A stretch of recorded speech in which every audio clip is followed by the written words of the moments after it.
सभी को मेरा नमस्कार। कक्षा 8 में संस्कृत में आज हमारा जो टॉपिक है वो है चित्र वर्णन, यानी प्रकरण हमारा क्या है, चित्र वर्णन। इस चित्र वर्णन में हमारे लिए एक चित्र दिया होता है और उसमें मंजूषा में हमें 10 या 12 शब्द दिए होते हैं। उन शब्दों के आधार पर और चित्र को देखकर हमें संस्कृत में 5 वाक्य बनाते हैं। अब चित्र वर्णन में हमें मुख्य रूप से ध्यान रखने वाली बात यह होती है कि सबसे पहले हम उन शब्दों को और चित्र को ध्यान से देखें, समझें और अपने मन में छोटे छोटे सेंटेंस हिंदी में बनाने की कोशिश करें। उसके बाद उन सेंटेंसों को हम संस्कृत में अनुवाद करें।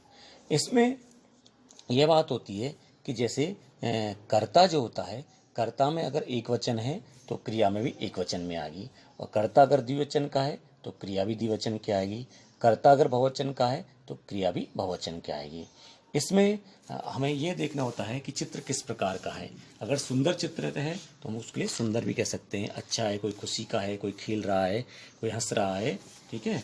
और उसके बाद कोई दुखी हो रहा है तो वो अलग प्रकार का चित्र होता है। यहाँ हम आपको जो चित्र दे रहे हैं उसके आधार पर एक उपवन का चित्र है। उसमें कुछ शब्द दिए हुए हैं, उन शब्दों को मैं पढ़ रहा हूँ।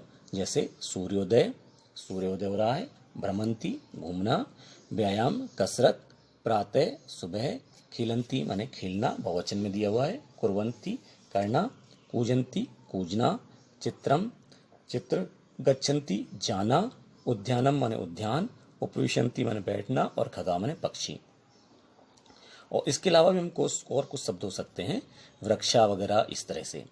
तो हमें अब जो सेंटेंस बनाने हैं उन सेंटेंसों को हम छोटे छोटे सेंटेंस और बिल्कुल सार्थक सेंटेंस और बिल्कुल संस्कृत व्याकरण की दृष्टि से भी शुद्ध सेंटेंस होने चाहिए। उसमें सबसे पहले हमें जो चित्र में दिखाई दे रहा है कि यह एक उद्यान का चित्र है, तो हमने सबसे पहले हिंदी में सेंटेंस बनाया, यह चित्र उद्यान का है। यह चित्र उद्यान का है। तो यह चित्र के लिए संस्कृत में शब्द है इदम चित्रम। यह चित्र के लिए इदम चित्रम। अब उद्यान का, उद्यान शब्द नपुंसकलिंग का वर्ड है, लेकिन तृतीय व्यक्ति, अब यहाँ काके की आ रही है यानी संबंध कारक, तो षष्ठी व्यक्ति का प्रयोग हुआ है। षष्ठी व्यक्ति में हमें जैसे उद्यान शब्द नपुंसकलिंग का है, लेकिन तृतीय व्यक्ति से पुल्लिंग के शब्द के अनुसार इसके रूप चलेंगे। तो जो बालक की षष्ठी व्यक्ति बालकस्य होती है, राम की रामस्य होती है, तो उद्यान की उद्यानस्य। तो हमारा और एक ही उद्यान है तो एक ही चित्र है, तो यहाँ जाएगा अस्ति। दो होता तो इस्ते और बहुत सारे होते तो सत्ति। तो हमारा पहला सेंटेंस बना इदम चित्रम उद्यानस्य अस्ति। इदम चित्रम उद्यानस्य अस्ति। यह चित्र उद्यान का है। दूसरा, यहाँ पे देख रहे हैं उद्यान में अनेक पेड़ हैं, तो वृक्ष शब्द को पुल्लिंग में माना गया है। हम हिंदी में बना रहे हैं, यहाँ अनेक वृक्ष हैं, यहाँ अनेक वृक्ष हैं, तो यहाँ के लिए हो गया अत्र। और अनेक के लिए पुल्लिंग में बोलते हैं अनेके, स्त्रीलिंग में अनेका, नपुंसकलिंग में अनेकानि। तो हम बोलेंगे अत्र अनेके, और बहुत सारे वृक्ष हैं इसलिए वृक्षः, और बहुवचन है इसलिए सन्ति। अत्र अनेके वृक्षः सन्ति। उसके बाद तीसरा सेंटेंस हम बनाए हैं, यहाँ पे उद्यान में एक व्यक्ति, कुछ बच्चे खेल रहे हैं, सूर्योदय हो रहा है, और यहाँ पे पक्षी भी आकाश में उड़ रहे हैं।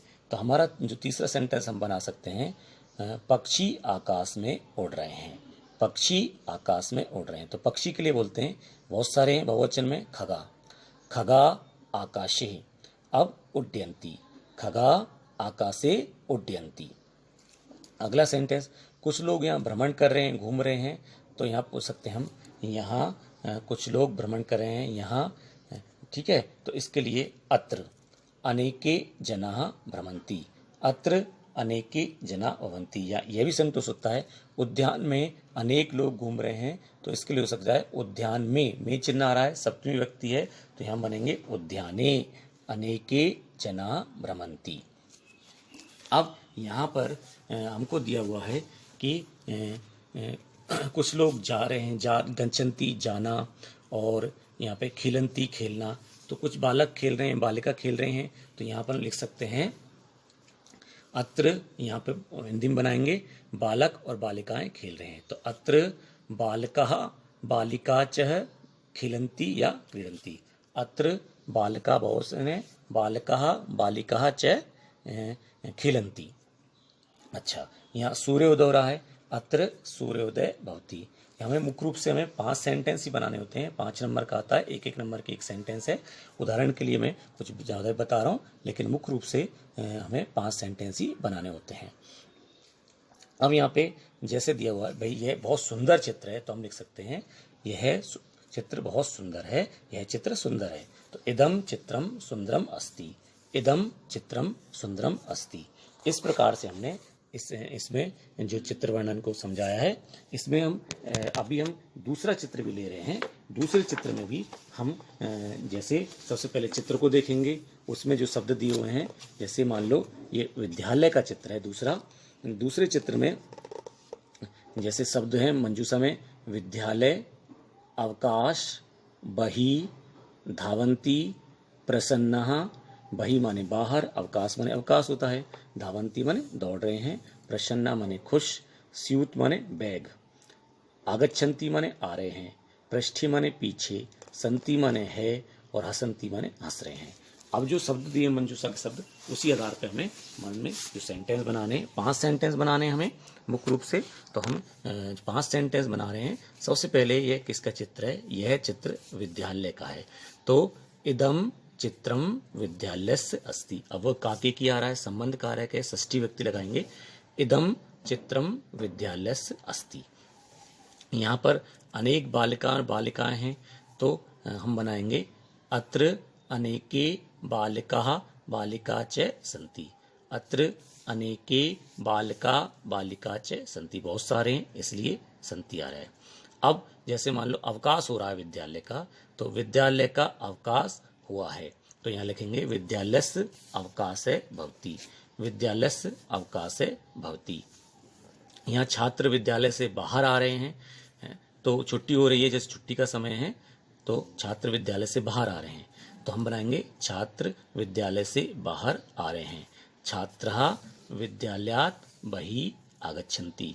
छात्रः बहुत सारे छात्र हैं, विद्यालय से अलग होने में पंचमी व्यक्ति है, तो विद्यालय शब्द की पंचमी व्यक्ति राम के हिसाब से, बालक के हिसाब से, बालक की होती है बालकात, राम की रामात, विद्यालय की विद्यालयात। छात्रा विद्यालयात, बाहर के लिए बही और आने के लिए आगच्छन्ति, जाने के लिए गच्छन्ति हो रहा है, आने के लिए आगच्छन्ति। छात्रा विद्यालयात बही आगच्छन्ति। अब वे दौड़ रहे हैं, तो हम लिख सकते हैं ते धावन्ति, ते धावन्ति। अब बालक बहुत प्रसन्न हैं, सभी बालक, तो हम लिख सकते हैं वे सब प्रसन्न हो रहे हैं, वे सब प्रसन्न हो रहे हैं। तो वे सब के लिए हो गया ते प्रसन्ना भवन्ति, ते प्रसन्ना भवन्ति। इस प्रकार 5 सेंटेंस हमने बना दिए हैं। इसके अलावा हम इसमें कुछ शब्द दिए हुए हैं हमको, जैसे वृक्ष शब्द दिया होता है, तो हम यहाँ लिख सकते हैं अत्र अनेके वृक्षा सन्ति, अत्र अनेके वृक्षा सन्ति। अच्छा, इसमें मान लो आपको दिए हुआ है, जैसे विद्यालय का भवन बहुत विशाल है, विद्यालयस्य भवनम अति विशालम अस्ति, विद्यालयस्य भवनम अति विशालम अस्ति। यहाँ पे इस प्रकार से हमने ये विद्यालय का जो चित्र है उस पर आधार बनाए हैं। अभी छात्रों को ये करना है कि वीडियो को ध्यान से सुनना है, उसके सेंटेंसों को ध्यान से सुनना है और अपनी नोटबुक में उनको लिखना है। हम जो कार्यपत्रक देंगे, कार्यपत्रक में भी हम जो चित्र देंगे उनको छात्रों को ध्यान से अपने नोटबुक में करना है। धन्यवाद।